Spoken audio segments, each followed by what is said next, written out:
first place. KBLA Talk 1580 is proud to present our annual Black History Month luncheon. And this year, we're honoring comedy greats, trailblazers who broke barriers, and funny bones at the same time. You had to grow up early when we was growing up because your parents would send you to the store to buy.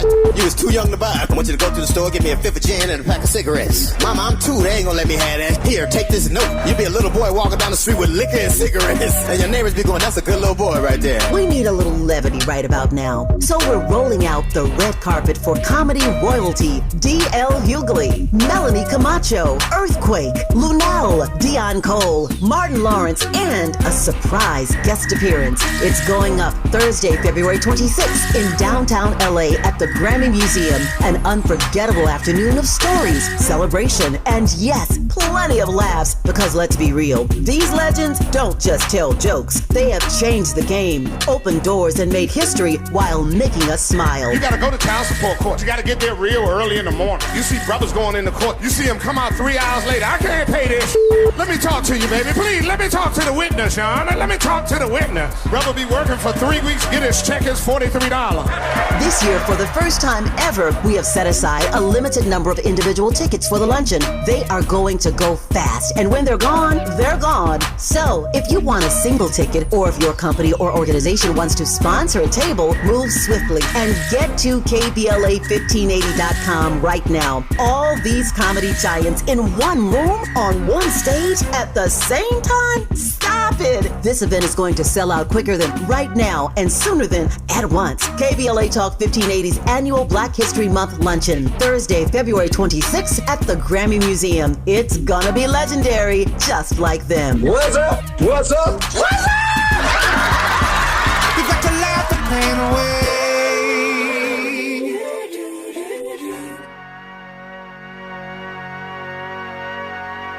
Dearly beloved, we are gathered here today to get through this thing called life. Electric word, life, it means forever, and that's a mighty long time. But I'm here to tell you, there's something else. The afterworld. A world of never-ending happiness. You can always see the sun, day or night. So when you call up that shrink in Beverly Hills, you know the one, doctor, everything will be alright. Instead of asking him how much of your time is left, ask him how much of your mind, baby. Cause in this life, things are much harder than in the afterworld. This life, you're on your own. And if the elevator tries to break you down, go crazy, punch a higher floor.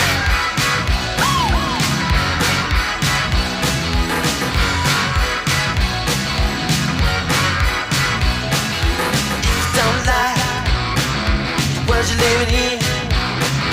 Take a look around. At least you got friends. This is the Black Pack here on KBLA Talk 1580. I'm your host, Adrianne Shropshire, and shout out to Prince.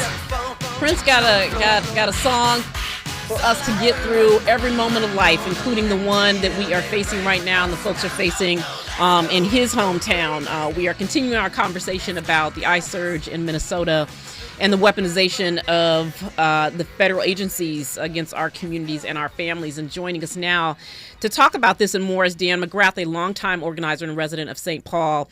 He's also the parent of 3 kids in the St. Paul public school system, where he's been organizing parents across the city to to form patrols, now, which is crazy, to form patrols to patrol the school sites for ICE activity and provide mutual aid to families that are having to shelter in place. So welcome, Dan. Thank you so much for joining. I know you all got a lot going on, especially today, and maybe we'll talk about that, but thank you so much for joining me.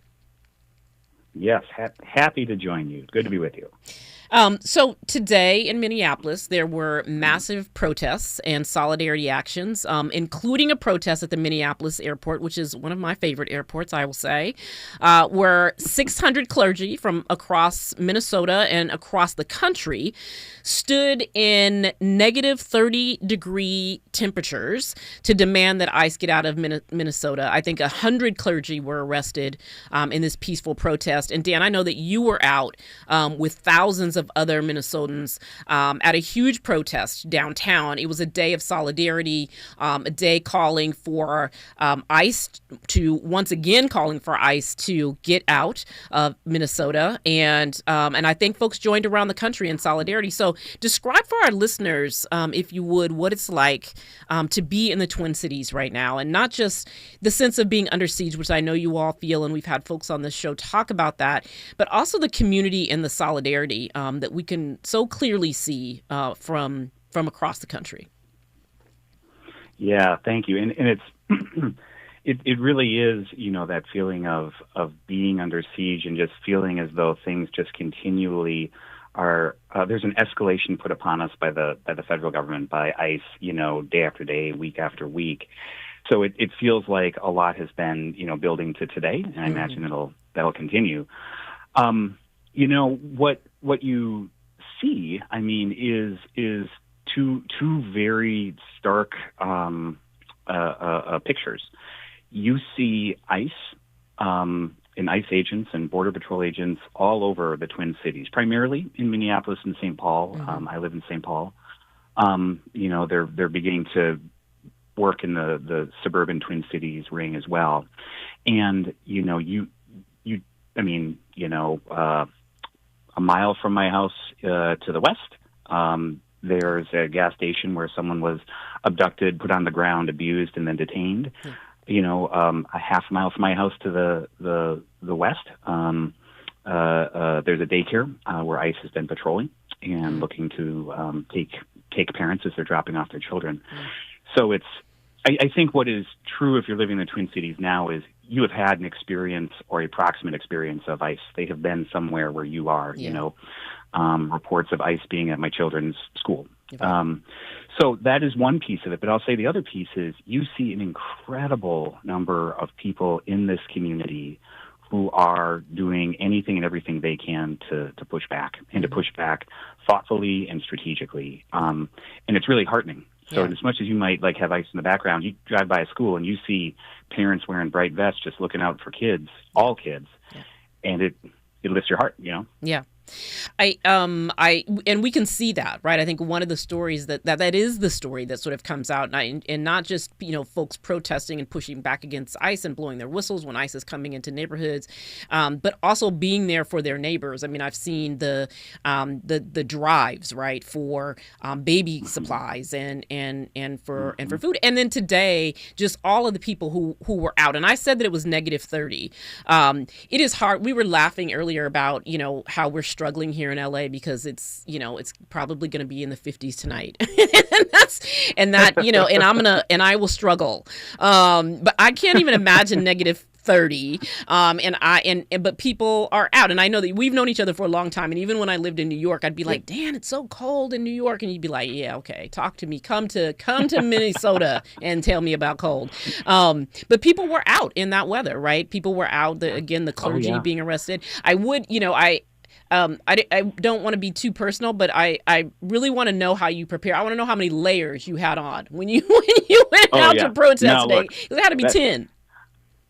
Hey, look, Angelinos, let's talk layers because this is very important. So I myself, I was wearing, wool long johns and tights and then snow pants, and I was wearing 2 wool shirts and the heaviest sweater I got, and then a jacket on top of that.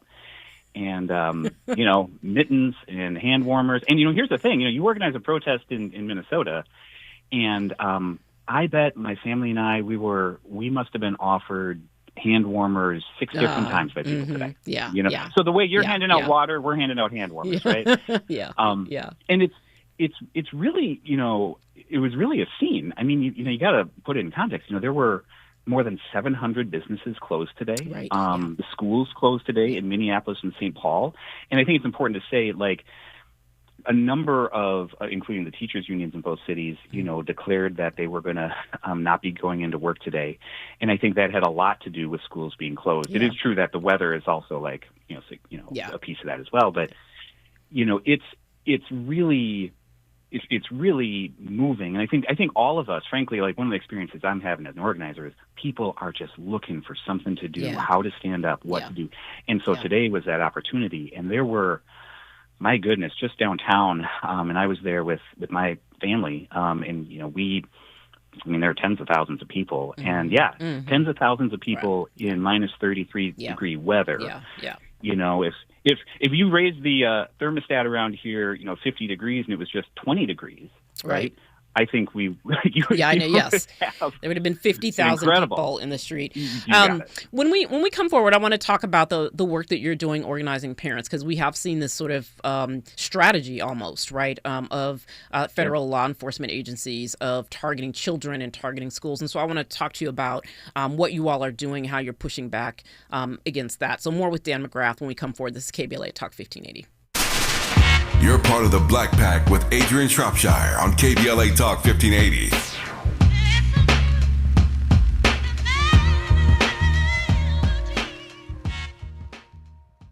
Are you drowning in IRS tax debt? Angela was. She called Civic Tax Relief and saved over $80,000. Felicia was having health problems, got behind on her taxes, interest and penalties were adding up. She called Civic Tax Relief and saved over $15,000. Civic Tax Relief is a professional tax negotiation firm that can protect you from the IRS. If you're getting collection letters, call Civic Tax Relief for a free consultation. They will go to work helping you discover all the relief programs you may qualify for free. James owed the IRS $37,000. Civic Tax Relief represented him against the IRS, and by the time everything was completed, he did not owe the IRS anything. If you are in trouble with the IRS, call Civic Tax Relief for your free consultation now. 800-200-2257. 800-200-2257. Get a free consultation and real tax relief. Call 800-200-2257. 800-200-2257. It all comes down to this, folks. Yep, the entire season is on the line.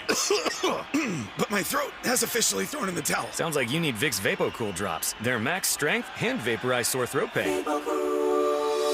Whoa! These VapoCool drops hit fast. Speaking of fast, did you just see that play? Yeah, he vaporized that ball. That pun should have come with a penalty. Vaporize sore throat pain with Vicks VapoCool drops. Use as directed. I know that hiring can be challenging. You need someone to match your role perfectly. Well, now you can meet them fast on ZipRecruiter. Build your team, build it sooner. Meet your match on ZipRecruiter. Just head to ZipRecruiter.com/free right now to try it for free. That's ZipRecruiter.com/free. Meet your match on ZipRecruiter. Try it free. KBLA Talk 1580. We've got a lot to talk about. KBLA Talk 1580 reminds you, when we fight, we win. The Youth Justice Coalition is challenging America's addiction to incarceration and discrimination. YJC works to dismantle policies leading to mass incarceration, law enforcement violence, and the school-to-prison pipeline. Their approach, transformative justice, community intervention, free LA high school, legal defense, and system monitoring. YJC promotes safety without relying on prisons. Their goal, prevent system contact and help people exit the system through direct action, advocacy, and education. Want to get involved or need help? Call 323-235-4243. That's 323-235-4243. Join YJC in creating change. When we fight, we win. KBLA Talk 1580, your voice for justice. This is a community call to action from KBLA Talk 1580. Let's get back to more of the Black Pack with Adrianne Shropshire right now on KBLA Talk 1580. We are continuing our conversation about the organizing that's happening in the Twin Cities in Minnesota with Dan McGrath, longtime organizer and resident of St. Paul. And we know that we've seen this federal, sort of surge in violent law enforcement actions. We know that it's impacting communities and families and students and schools. We also know, Dan, that we've been talking about since last summer the ways in which ICE and Border Patrol have targeted children and schools. Here in LA, when the raid started last June, they started at graduation ceremonies.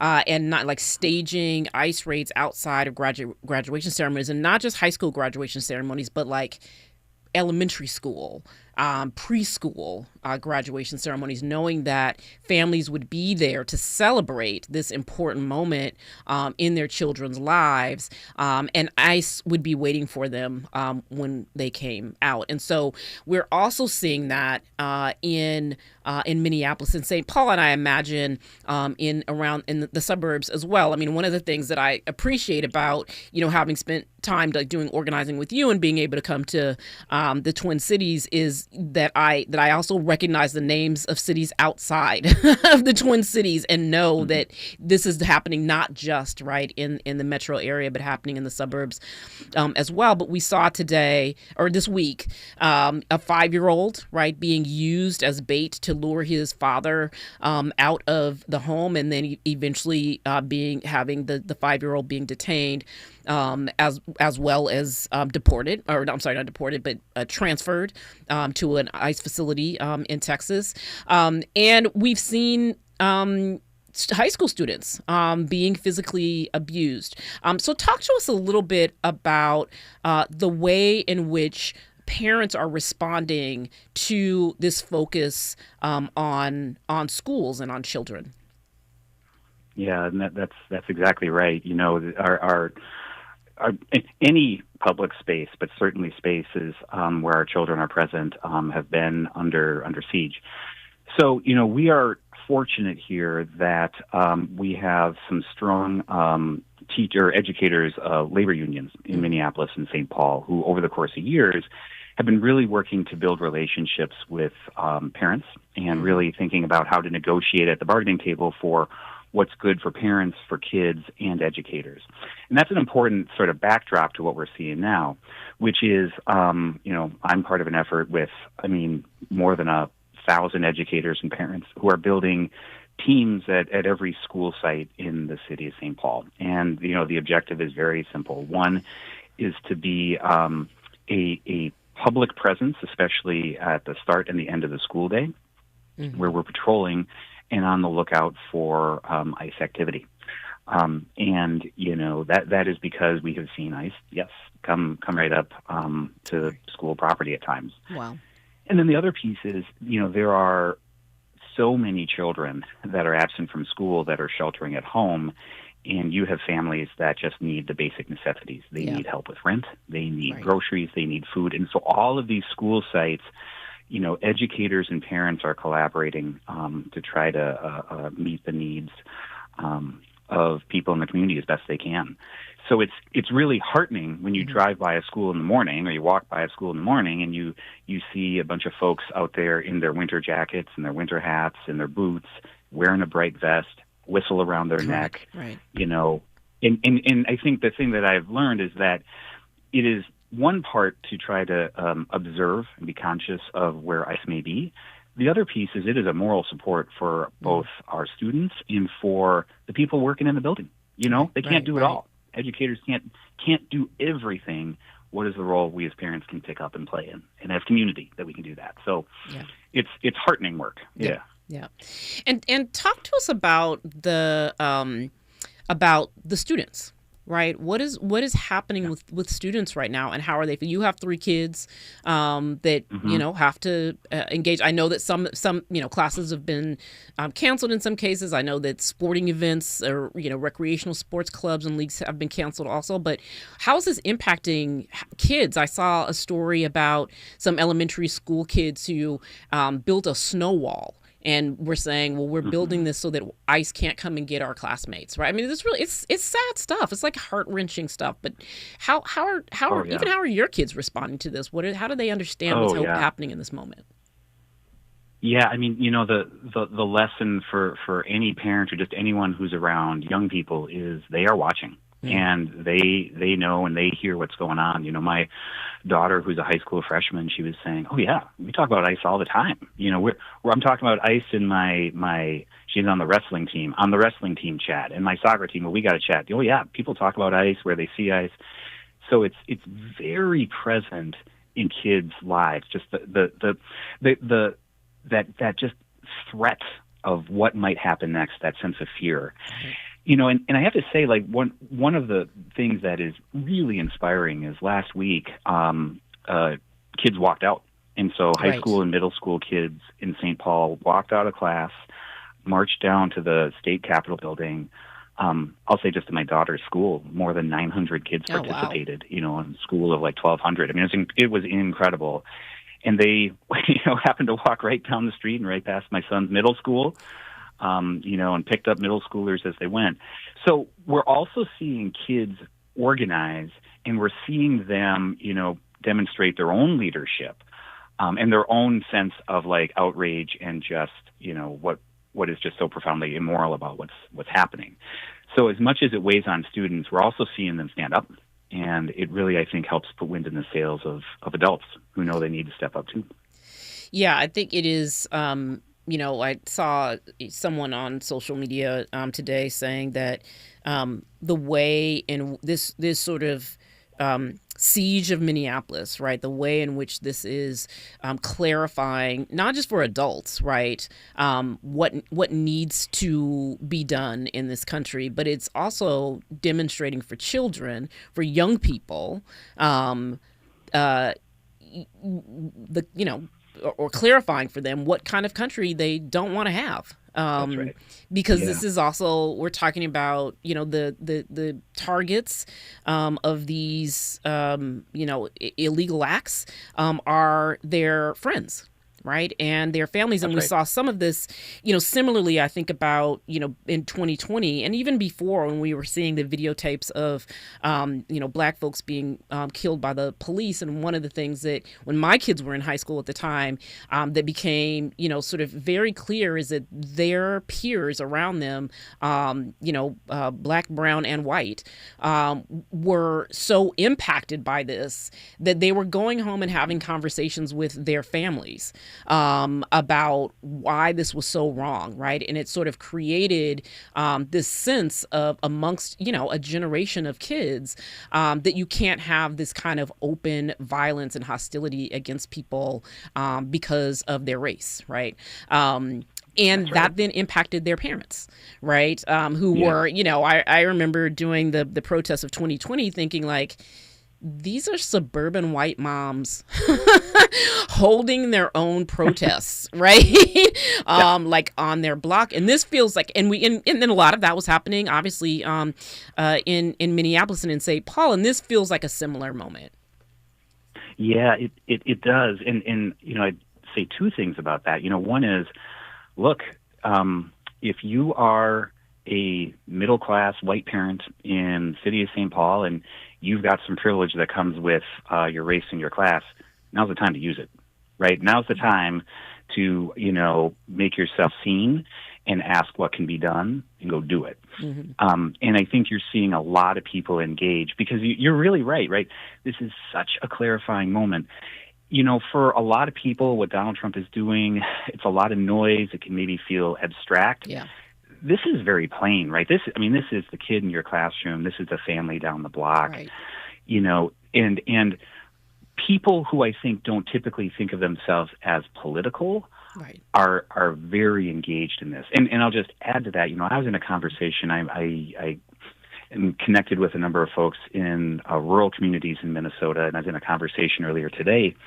And, what I was hearing is folks saying in their communities, small rural areas, hey, look, you don't have to be a Democrat. to be outraged or worried or fearful about what is happening, not just in Minneapolis, but keep in mind, right, like that's where all the cameras are. Right, you know, right, you right. go to a meat processing plant in the greater part of the state, and you're going to see the same stuff happening. Yep.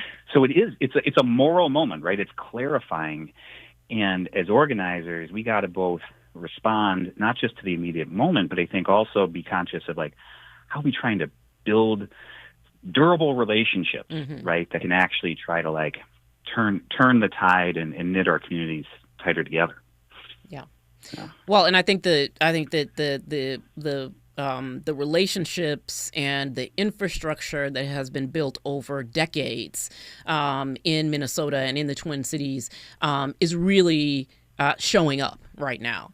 And, you know, being able to pull folks together, the clergy response, all of that feels really important. Is there anything that folks can do? What would you say to folks to listeners who say, okay, I want to try and help? Is there something I can do to support? Is there anything that you can share what folks might be able to do to support parents and students in their effort to support each other? Yeah, absolutely. You know, one of the things we're doing in the city of St. Paul is we are raising funds that go directly to families that are sheltering in place, help with rent, help with groceries.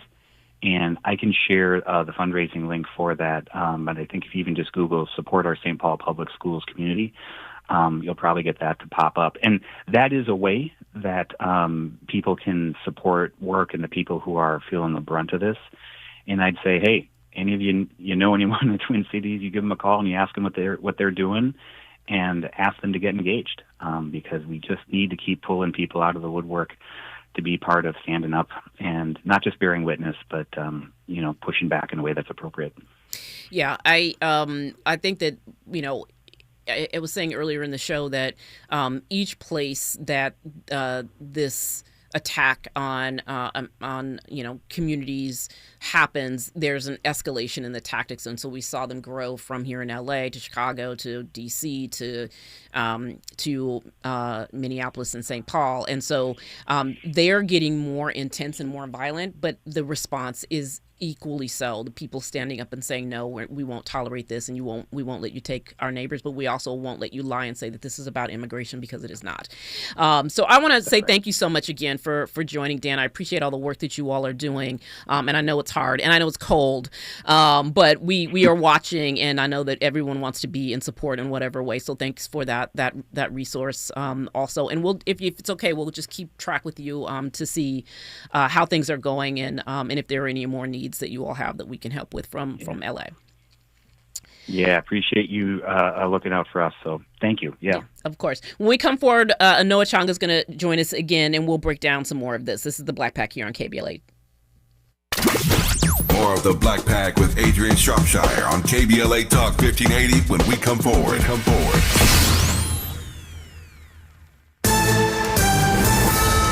I'm Amber Payton with BIN News Now. Former NFL player Kevin Johnson, who is black, has been found dead at a homeless encampment in Los Angeles. Tragically, he's homeless and he met an unfortunate demise.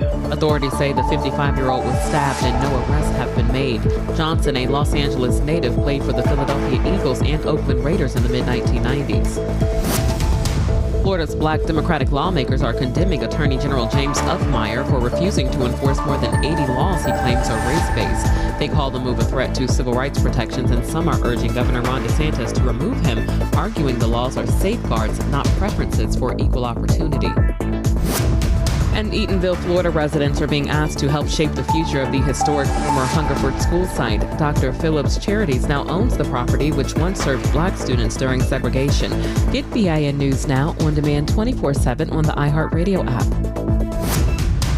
San Pedro on the 110. This is making your way southbound Channel Street. 3 right lanes are blocked due to a crash with a backup from Harry Bridges. Also out to the 605. This is the northbound side at Whittier Boulevard. This crash is blocking the right lane. The drive is slow moving out of Norwalk from Rosecrans. Let's check out Anaheim, eastbound side of the 91. That's a tough drive right now from Kramer Glassell all the way to Green River.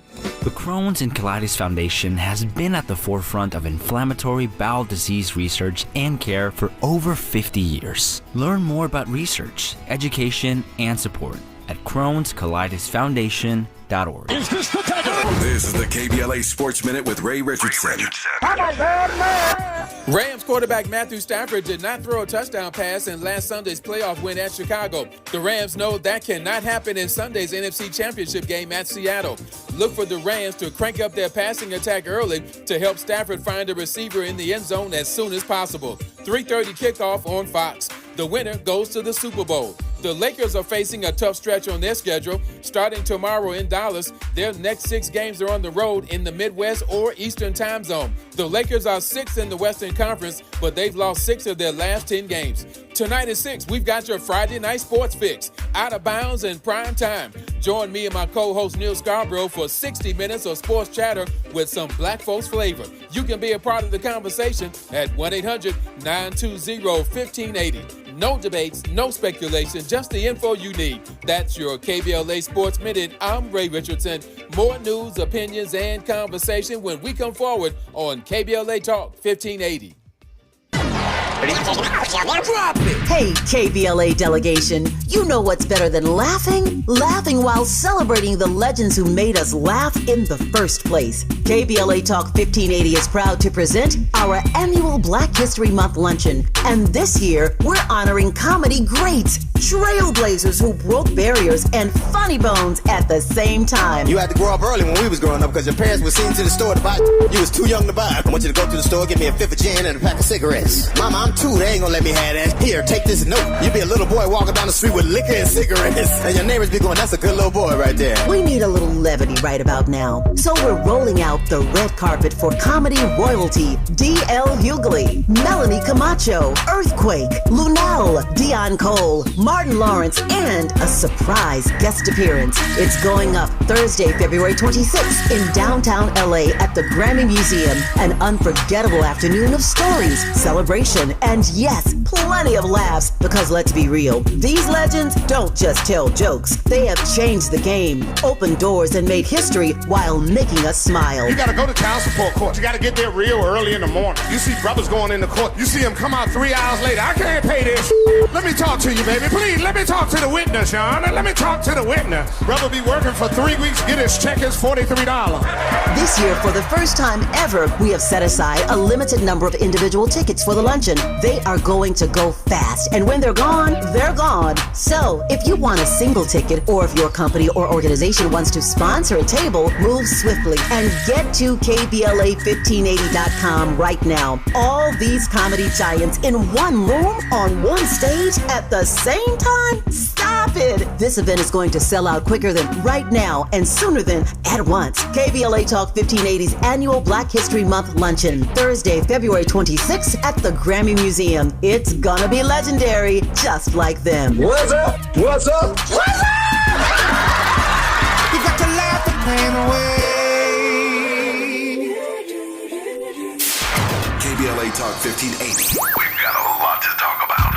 KBLA Talk 1580, connecting you with services and solutions. The Los Angeles Regional Food Bank is on a mission to fight hunger and provide nutritious food to those in need across our community. They partner with federal, state, and local programs advocating for better policies and funding for critical hunger relief programs like Cal Fresh, the Emergency Food Assistance Program, and the Child and Adult Care Food Program. The food bank works with coalitions and local representatives to make sure hunger is addressed in every district of LA County. They also run nutrition education campaigns, raise hunger awareness, and source nutritious food for distribution, all while supporting regulations that allow food pantries to operate safely. Want to help? Visit lafoodbank.org or call 323-234-3030 to volunteer or find a food bank near you. Together, we can ensure that no one goes hungry in Los Angeles County. This is a community call to action from KBLA Talk 1580. You're inside the Black Pack with Adrianne Shropshire on KBLA Talk 1580. And rejoining the conversation here is Anoa Changa, who was helping me break down the news earlier in the show, and is joining me to talk about the protests, the large marches, the general strike, I guess, Noah, we might even call it, that happened in Minneapolis and St. Paul today. Dan McGrath, who we were just talking to about organizing with parents to make sure that children in schools are safe, said that 700 businesses closed, as well as the schools, in part because teachers weren't going to show up, right? Because teachers were a part of the general strike. That's pretty impressive, right? I saw a clip today, a video of the Mall of America. And while the caption under the clip was like, traffic is light in the Mall of America, but, that's because it's a Friday. And I thought, no. Actually, your video shows that there's barely anyone in there. But that's the kind of, and Dan talked about the solidarity work that is happening among institutions in the Twin Cities right now. Yeah, and it's cold there today. Right? We were talking earlier, I'm in Atlanta. We bracing for a little ice with our little 20, 30 degree weather down here, but it's in the negative teens there, and people were outside. There were hundreds of clergy, that were called. There was a call to action for clergy to come to Minneapolis, St. Paul, similar to how Dr. King did, in Selma 60 years ago. And so, we saw people showing up all over the place, and you were just naming all the businesses closed, the businesses, major museums. I mean, we have not seen a mass shutdown like that in this type of, experience in decades in this country. And folks are comparing what we saw happening in the Twin Cities area to a general strike. But it gets back to what, you and Dan were talking about, what we talked about earlier about how much solidarity and community has already been built in that region that allow for something like this to happen. It's just when people always point to the Montgomery bus boycott, boycotts work. They do. But it requires community, and it requires organizing, and that consistency in building, and clearly showing up. And so it was pretty amazing. And we know that one of the institutions, right, that has been organizing from the very moment, right, that this all sort of jumped off in the Twin Cities is the church, right? And I mean a multi-faith, right, coalition of clergy, and today they had this, really just a massive protest at the airport, peaceful protest, civil disobedience. About 100 clergy got arrested, but I think we have a couple of clips from that. Andy's saying maybe not. Okay, so I think we have a clip from an imam. And one from a senior pastor at Greater Friendship Missionary Baptist Church. We'll go with we both. are united. Across our state, federal immigration enforcement has been relentless. Families have been terrorized. Daily life has been disrupted. Schools have moved to remote learning because parents fear for their children's safety. That is shame. All of that has been justified by a racist lie targeting the Somali community in Minnesota. But we are proud Minnesotans.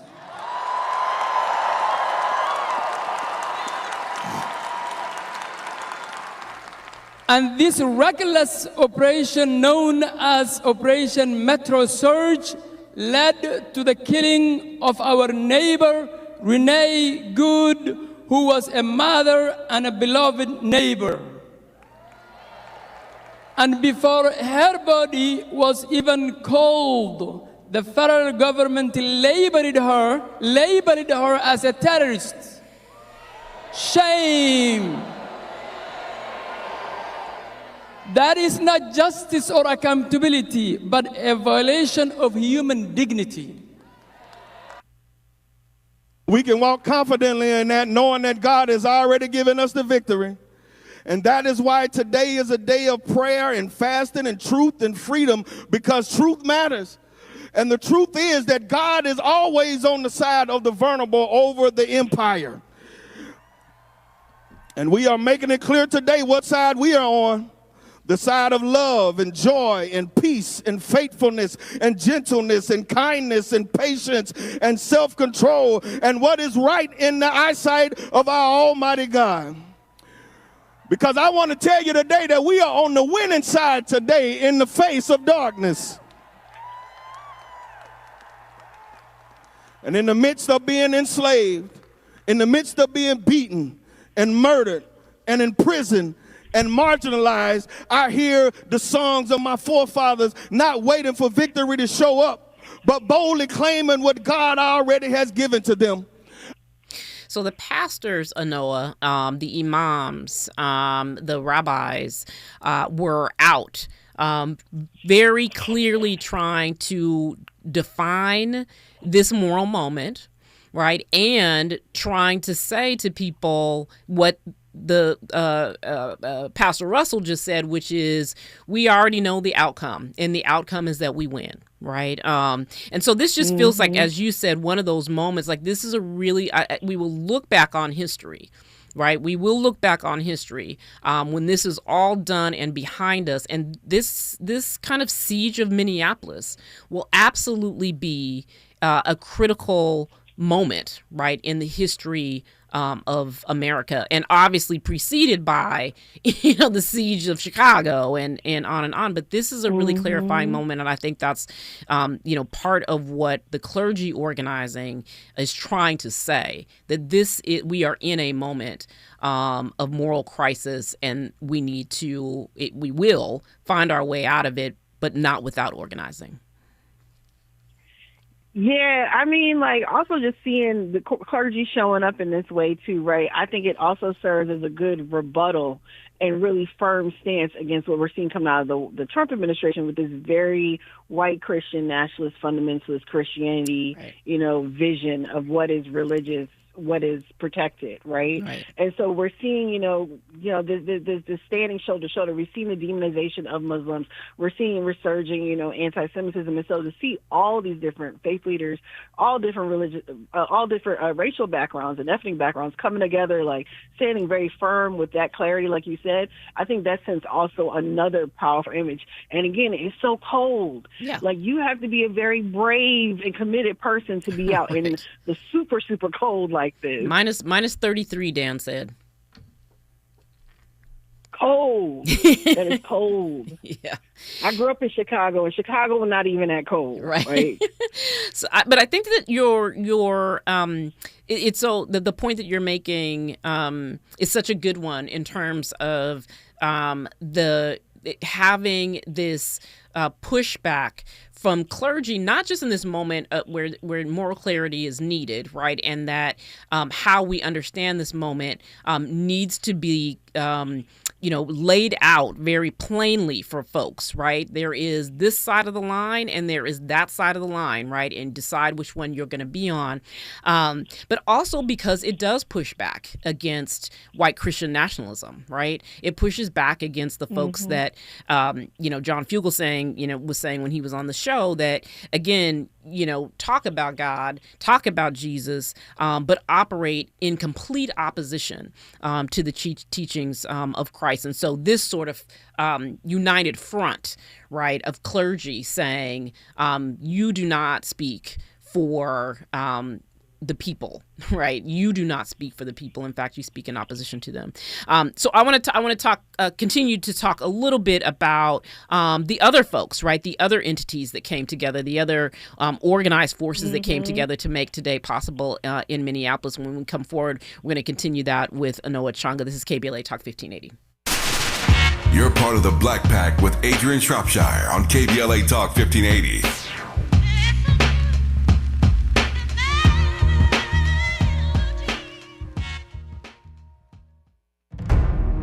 They call it progress, but progress has a price. Land once held in black hands, taken, stolen, erased. Acres paved into highways, fields burned, homes replaced by parking lots and broken promises. Every deed lost was a dream deferred. We talk about millionaires, but what about the millionaires that never were? The farmers whose soil was seized, the families who watched their inheritance disappear, the wealth that never had a chance to grow because its roots were ripped from the ground. They took the land, but never the legacy, because the soil remembers, and so do we. Every story matters. Our mission is to collect, preserve, and amplify these stories. If this is part of your family's history, visit blacklandlost.org/share your story and help bring us closer to justice. Pizza's here. Oh, great. I'd love some, but I'm worried about my stomach issues. If you're worried about having diarrhea, gas, bloating, stomach pain, or loose, oily stools, it may not just be stomach issues. It could be a condition called exocrine pancreatic insufficiency, or EPI. With EPI, the pancreas doesn't release enough enzymes to break down food, but EPI is manageable. Use the symptom checker on identifyepi.com and talk to your doctor. That's identifyepi.com. Sponsored by AbbVie. Enjoying a healthy dinner that tastes great means eating out at a pricey restaurant, right? Wrong. Healthy Choice Simply Steamers are delicious and healthy. The Tray and Tray steam technology delivers crisp veggies and tender protein in tasty selections, like Healthy Choice Simply Steamers grilled chicken and broccoli Alfredo. It's a satisfying meal with 28 grams of protein and nothing artificial. Healthy Choice Simply Steamers. What having it all tastes like. KBLA Talk 1580. We've got a lot to talk about. KBLA Talk 1580, connecting you with services and solutions. Worried about eviction? You have rights, and Stay Housed LA can help. Stay Housed LA is a partnership between LA County, the City of Los Angeles, and local service providers. From Lancaster to Long Beach, we're here to help you with tenant education workshops, legal clinics, free legal services for eligible tenants, and online resources about tenant protection laws. Don't face eviction alone. Call our hotline at 1-888-694-0040. That's 1-888-694-0040. Or visit stayhousedla.org. Stay Housed LA, keeping Los Angeles residents in their homes. Stay Housed LA, your rights, your home, our community. This is a community call to action from KBLA Talk 1580. Let's get back to more of the Black Pack with Adrianne Shropshire right now on KBLA Talk 1580. So today in Minneapolis, we saw tens of thousands of people out protesting against ICE, demanding that ICE leave, and really showing incredible solidarity from businesses that shut down to schools that shut down to a large protest of clergy at the airport and solidarity among labor unions. Dan McGrath earlier in the hour talked about the teachers unions who said we will not go to school, so the schools shut down. But just a lot of solidarity. We're talking about this mass protest slash general strike slash day of solidarity in Minneapolis and St. Paul with Anoa Changa. So, when we talk about movement, Anoa, we know that movement includes the individual folks who just have decided that they're going to do something about the moment, right? It includes, organizations, whether they're, social justice organizations or movement organizations, as we might say, but it also includes other institutions that it's so important for them to stand up, right, and use their position to say that this is not right and we won't stand for it. And that seems like what we're seeing happen in Minneapolis, that sort of cohering of a movement. Yeah, exactly. And I mean, we're watching a convergence, and I mean, there are solidarity actions that were happening all over the country today, and it's late on the East Coast, but there were still some things I saw that were still happening into the evening, some happening this weekend. But we're really watching labor and the idea of the strike and withholding how we contribute in mass society in a new way that a lot of folks, Adrienne, probably of our generation, never really conceptualized. We've heard people talk about a general strike, but we've never actually seen it in our lifetimes really happen in this way. And so, Minneapolis and St. Paul and what we saw happen in Minnesota and the broader solidarity, I think it's really mapping for us what can be possible when folks, one, already are building that foundation of what it means, to be good neighbors, community organizers, really stand in the gap for folks. But then also, how do we activate and mobilize, and what does that look like to make very clear, precise demands for protecting, not just ourselves, but our community and the people around us. We started to see a little bit of that, just saying our fight stuff creep up again. This absolutely is all of our fight, right? Right. Because the same thing we're saying with ICE, you even got cops, right? Cops are upset at ICE because they are, one, making their jobs hard. I saw a cop, I think it was from Brooklyn Park, Minnesota or something like that, talking about how ICE is not supposed to stop people from speeding. That's literally not a part of their authority to do. And that's the type of stuff they're doing. So one, they're making the job of the police hard is what the police are saying, but they're also racially profiling police officers too. Right. There's police officers who are being detained by ICE. I know there have been a couple other counts in other places as well. So we're seeing this shift right now. And so this whole, this ain't our fight, the same things we're talking about in terms of police accountability, policing and profiling and police murders, we're seeing ICE do, but on a worse level. And Adrienne, back to our earlier conversation from last hour, all of this is happening through this lens of bringing back a level of American white supremacy, and you best believe it absolutely affects our communities as well. Right.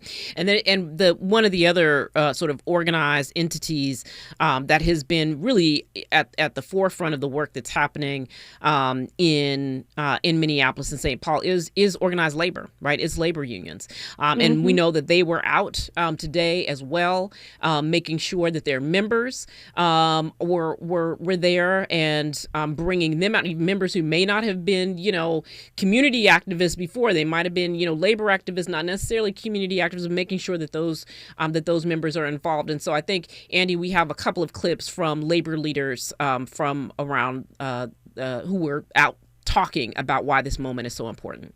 An attack on one is an attack on all of us, and we will not stop until our family is whole again.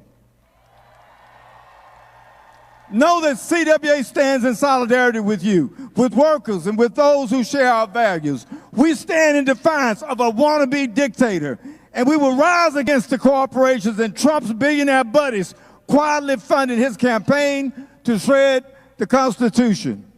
Political scientists and historians tell us when countries have successfully prevented or reversed authoritarian control, unions have played an important role in stopping it.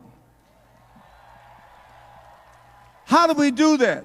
We stand shoulder to shoulder with our union siblings and with allies across the country. We do that when we join together and focus our attention directly on the corporations that enable fascism.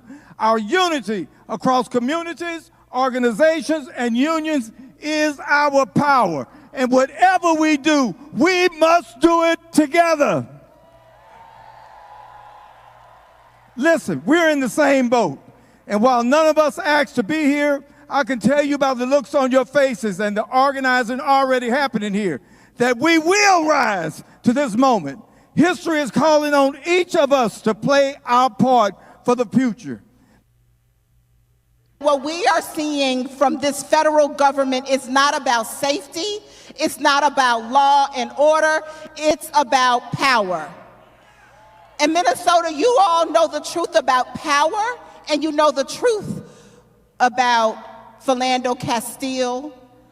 You know the truth about George Floyd. You know the truth about Renee Good, who only got shot and killed by an ICE agent for standing up for her Somali neighbors. Philando Castile, George Floyd, Renee Good, not isolated tragedies. They are connected. And we've seen this playbook before. America has a long, long history of using law to excuse brutality, to make injustice look official, orderly, and acceptable. The Ku Klux Klan, it was not just a group of violent extremists acting alone. No. The Ku Klux Klan was a part of an organized system of terror. And today, ICE is playing the same damn role. They may wear different uniforms, they may talk a different language, but a thing is a thing, it's the same damn thing. So that was April Verrett, International President of the Service Employees International Union, and before that, Claude Cummings, International President of the Communication Workers of America. Now, that is Black labor leaders standing up and saying, we're getting ready, it sounds like to me, Anoa. I mean, that's Black labor leaders, that's Black labor leaders representing around about a little just under 3 million workers, right? Or so, round about. I mean, and we know the role of Black labor has always been strong in terms of organized movement and shifting the needle in this country. We think back to the March on Washington, the work of, A. Philip Randolph and others, and the push for job justice. We have the domestic workers, there's so much history with Black folks in labor that is really important seeing their leadership right now, too. And then just also, I know you've had April on the show before, too, just how they've already been showing up for community, yes, for their members who have been harassed by ICE or deported or abducted, but to the communities around them as a whole. And you were mentioning, Dan was mentioning the teachers unions.